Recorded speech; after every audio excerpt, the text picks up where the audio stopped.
ఇంట్లో ఏర్పడాలి ఈ జిమ్మలు తెచ్చి పెట్టింది ముద్రి తన ముద్రిచ్చిండని ఇక ఆనే మసులుకుంటున్నా. వావ్ మీ అమ్మాయిది మస్తు ముదిరిపోయేది.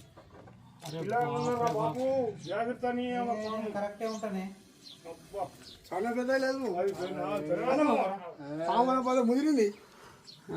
అప్పుడు ఇంత పెద్ద ఇల్లు గల్లికి కూడా కారణాల ఉండుండేనా అన్నారు కానీ ఇంతవరకు అయితే కావలేదు.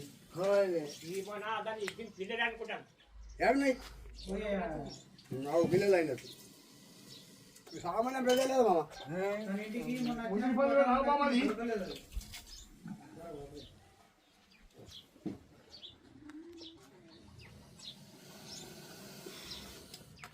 कितना साल का रहता है?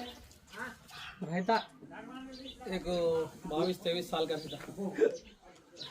22 ఏళ్ళు ఉంటాయి.